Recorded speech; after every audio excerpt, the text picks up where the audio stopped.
I feel the Spirit moving in me. I feel the Spirit moving in me.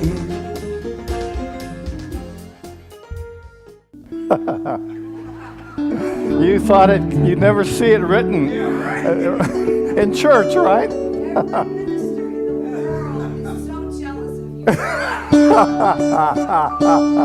That's right. There are no holes barred today, ladies and gentlemen.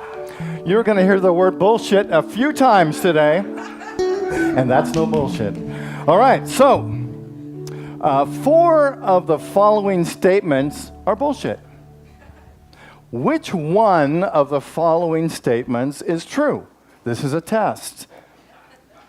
Einstein failed math. Bananas grow on trees. Only one of these is true. Milk creates mucus. Bats aren't blind.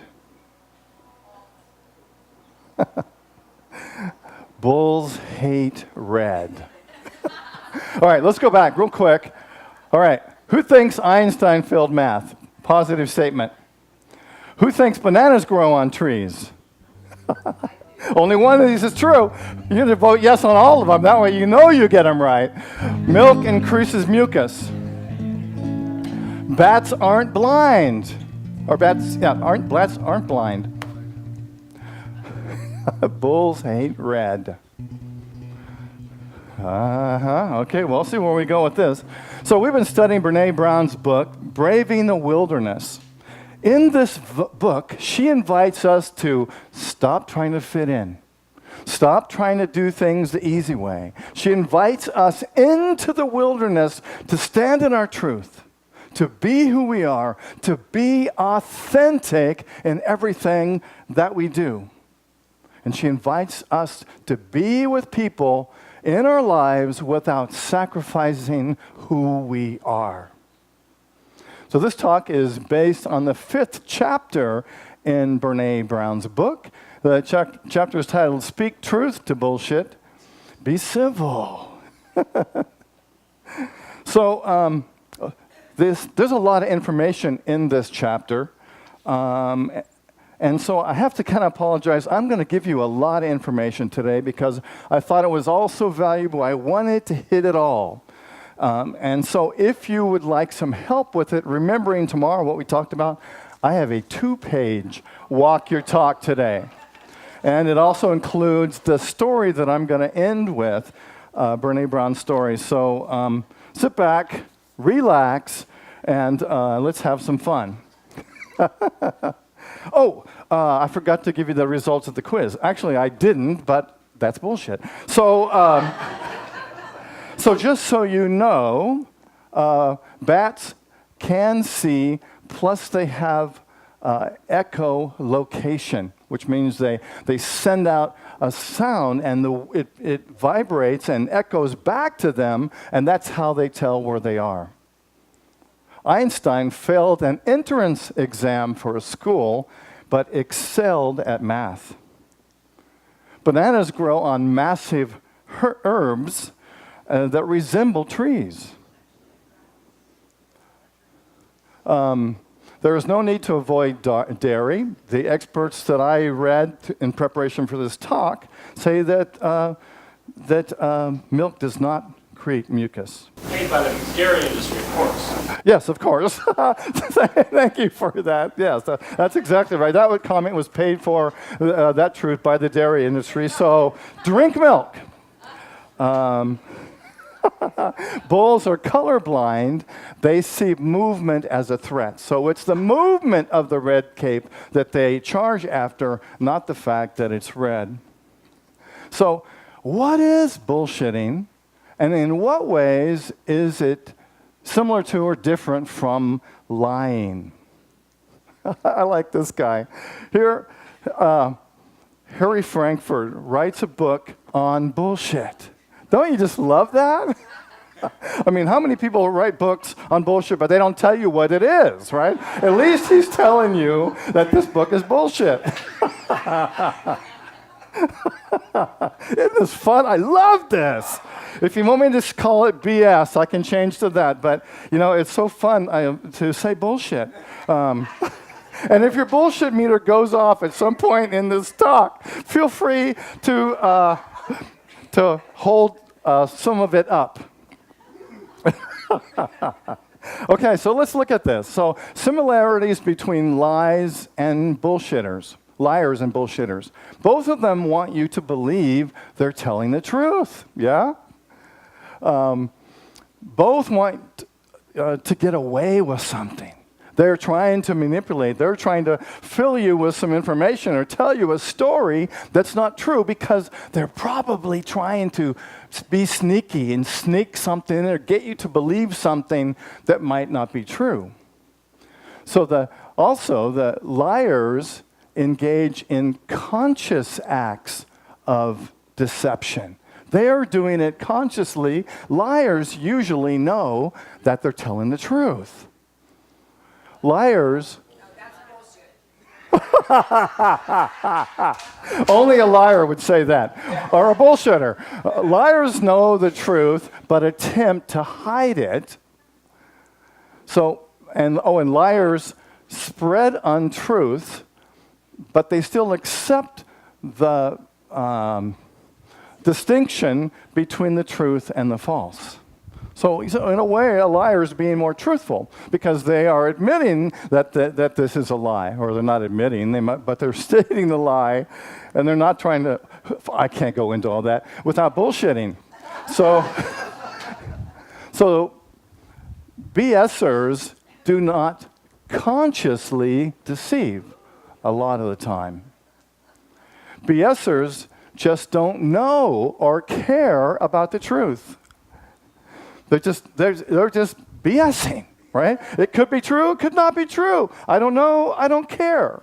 Oftentimes they don't know if what they're telling you is BS or if it's the truth. And BSers ignore or reject the distinction between truth and falsity altogether. So, to reiterate, so I can feel this is kind of creating some energy in you. So you're all going to go back and Google. Don't do it now. Don't be fact-checking me right now. You can fact-check me and email me later. And you can know either I'm lying or I'm bullshitting. So to reiterate, liars know the truth and try to hide it.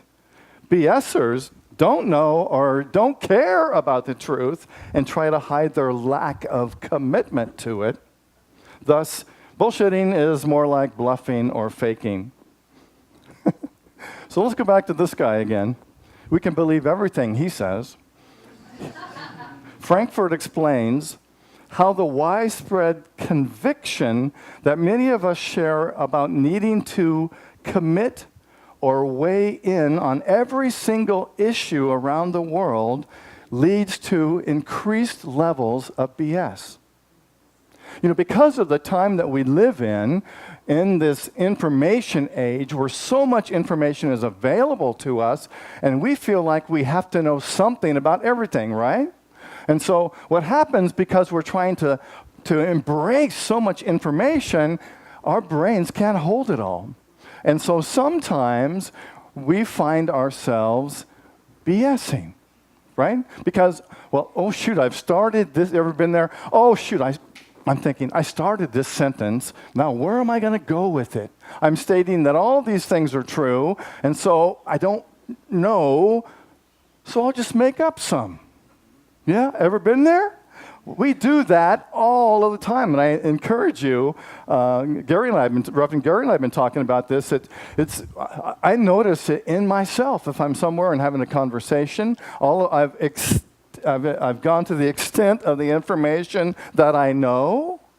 So what do? You bullshit. Yeah. Because you don't want people to think you don't know enough about something. So you make it up. You be creative. You tap into the BS source. I don't know where that is, but... And the crux of all of this is that when the stakes are high, when the BS is so deep, at some point, we get to choose to call the person on it. We are so manipulated by all of this information, and we need to be able to discern what is truth and what is BS. Sometimes it's funny to laugh at the BS, but sometimes we have to get to the root of it and call a person or politicians on the BS that they're spreading. Oh, speaking of mentors, this is one of my favorite mentors, W.C. Fields. And you might remember he said, if you can't dazzle them with brilliance, baffle them with bullshit. I think that's hilarious. You don't think it's so funny? All right, maybe I'm too old. Maybe W.C. Fields was just in my generation. So what do you do when there is BSing going on? How do we deal with it? Brene Brown suggests a couple ways. She says to approach BSing from a place of generosity. She says, don't assume that people know better or that they're just being malicious or mean-spirited. Instead, be generous to them, have empathy, have curiosity, and maybe to ask them, where did you find that information? Is that really true? Tell me more about that. And give the suspected BSer the benefit of the doubt, or maybe not so much the benefit, and ask them to tell you, well, tell me some more. I want to know more about that. That's really interesting to me. And she says the second practice that we can use when our BS meter, I'm trying to be nice to your ears, when our BS meter goes off, and she says to practice civility. And she uses a definition of civility in her book, and I love this. It comes from the Institute for Civility in Government. That seems like an oxymoron, doesn't it? And the definition says, civility is claiming and caring for one's identity, for their needs and beliefs, without degrading someone else in the process. Civility is about disagreeing without disrespect, seeking common ground as a starting point for dialogue about differences. It's about listening past preconceptions and teaching others to do the same. Civility is the hard work of staying present even with those with whom we have deep-rooted and fierce disagreements. Isn't this great? We're really learning how to communicate. Isn't that fun? I'm glad you think so. So, if you saw Star Wars, Revenge of the Sith, you might remember that Darth Vader says to Obi-Wan Kenobi, if you're not with me, then you're my enemy. Ever heard that? If you're not with me, then you're my enemy.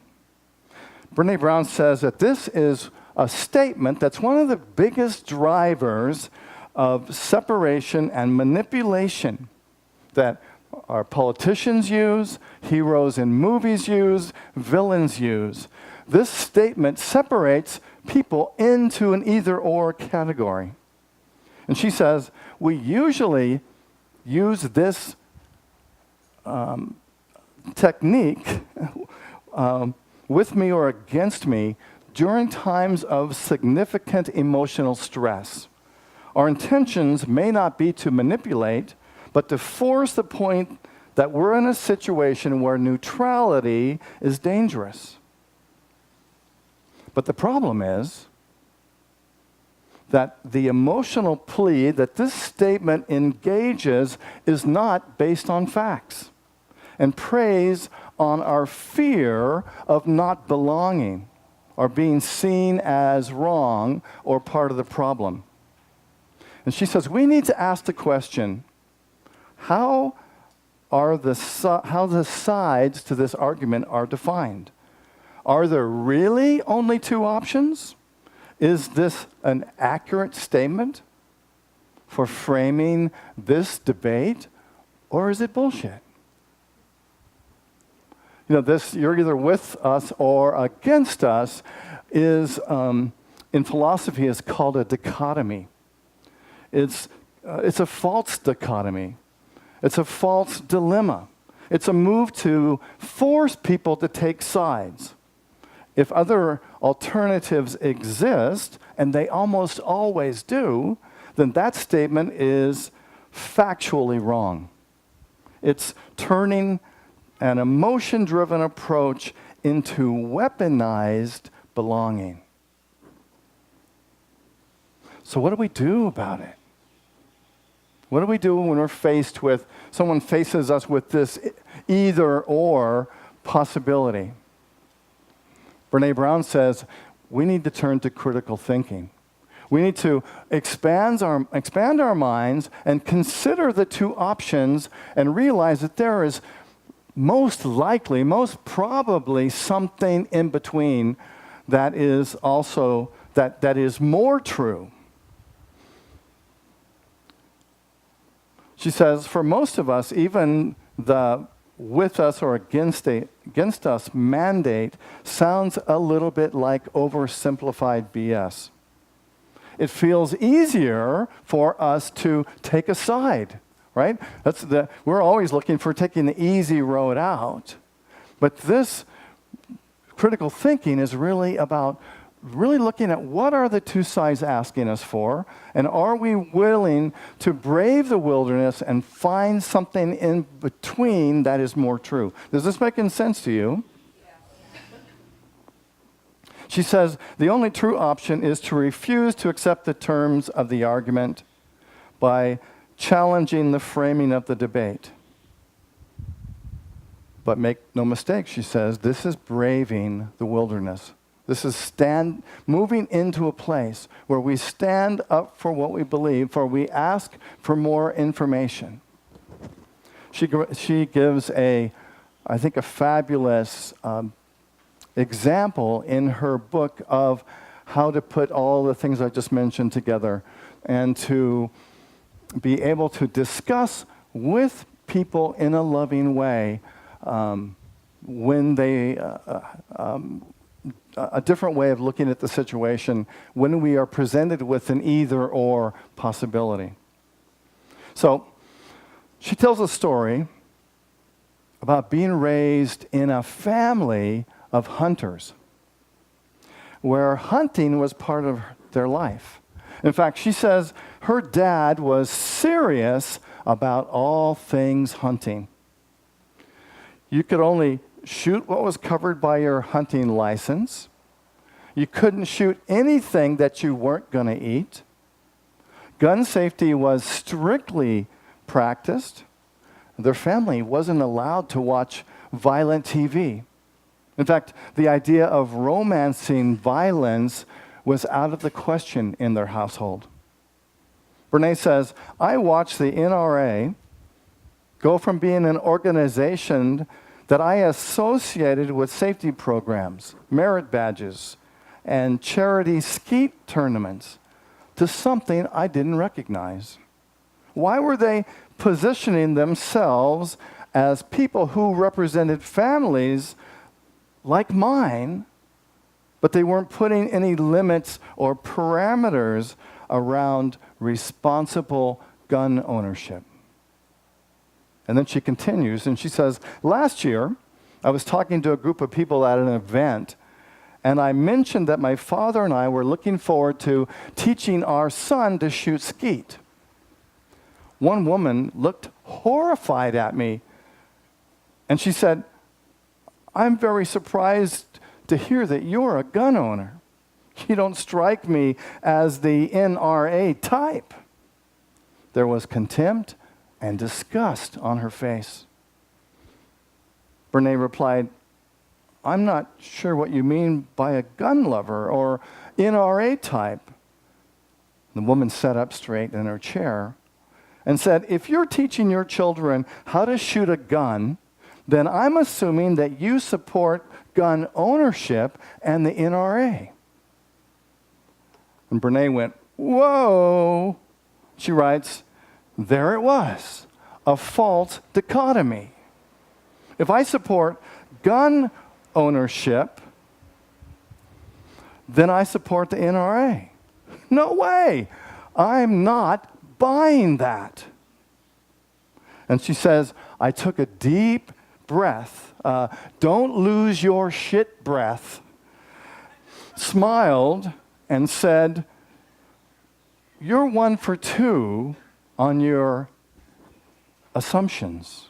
I do support responsible gun ownership, but I do not in any way support the NRA, just because I support responsible gun ownership. The woman said, well, you either support guns or you don't. The woman was so angry that she spit this out. You either support guns or you don't. And Brene says, I mustered up as much empathy as I could and said, I know this is a hard and heartbreaking issue, but I don't think you're hearing me. I'm not going to participate in a debate where the issue is reduced to you either support guns or you don't. It's too important. If you want to have a longer conversation about it, I'm happy to do that. And I wouldn't be surprised if the same issues that piss us off scare us. The woman excused herself and stormed away. Brene says, she probably hates me. The small group of people who are standing with us probably hate me. You may hate me. Who knows? It's not always the happy ending from some movie, but I'll take it because it's real. Brene says, here's why this ending works for me. I know exactly what I could have said at that moment to position myself as the darling of the group. I could have betrayed my actual beliefs and made myself into a hero in a heartbeat. I could have avoided the confrontation entirely. You don't have to be Sherlock Holmes to know that everyone standing in that group preferred no guns, or at the very least, not uncomfortable conversations about guns. I also could have opted to stay quiet, or I could have lost my shit. But instead, I belonged to me. I did the best I could to debunk the either-or argument. I chose to be out in the open, away from the safety of the ideological bunker that the room had become. And I was decent. I was respectful to her and to myself. She says, I felt alone in the wilderness, but it was okay. To know you can navigate the wilderness on your own. To know you stay true to your beliefs. To trust yourself and to survive it. That is true belonging.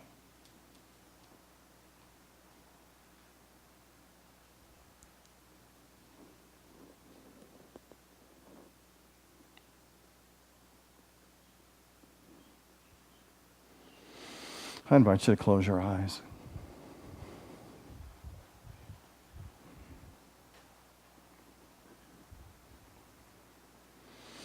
And take a deep breath.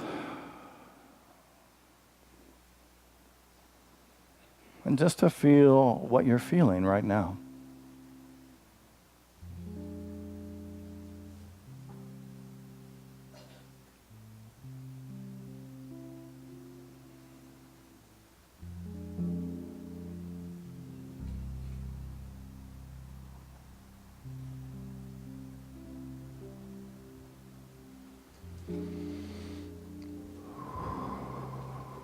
Breathing in and breathing out.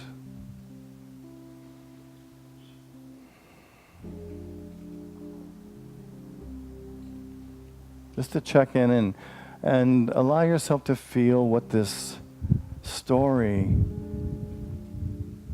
says to you about braving the wilderness,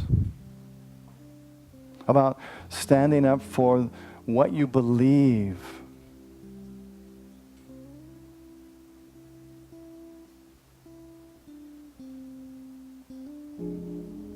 to connect in with the energy of love, with the civility that is the truth of who you are.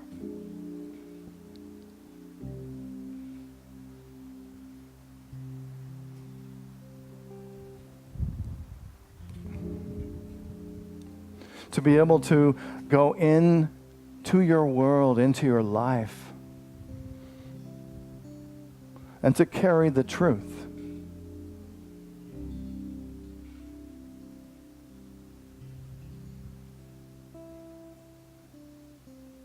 To be a loving representation of spirit wherever you are.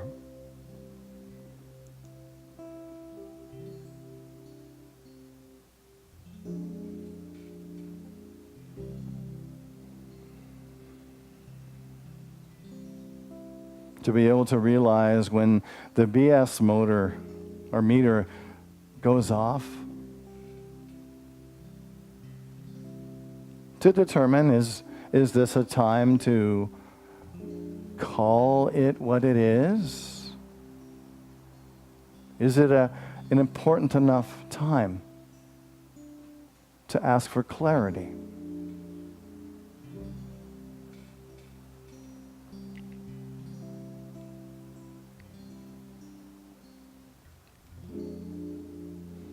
The presence of Spirit at the truth of who you are invites you into the wilderness to stand up for what is true and good, to be the light of the world,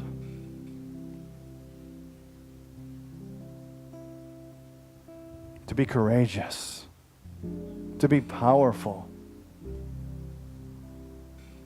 to be loving and civil, to be a bringer of truth in this world,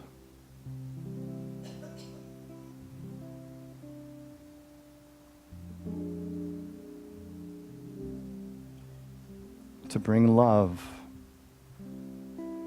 to be love, to love. And let's just rest for a moment.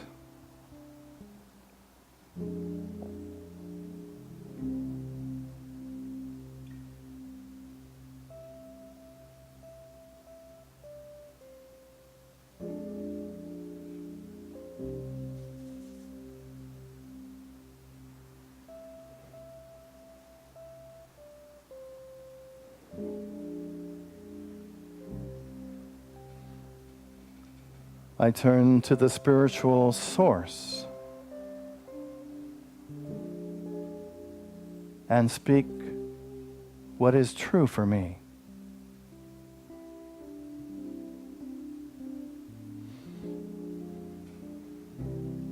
And let us begin to bring our awareness back to this moment, to this space, to this center of love and light that we are. Where I live, there are rain.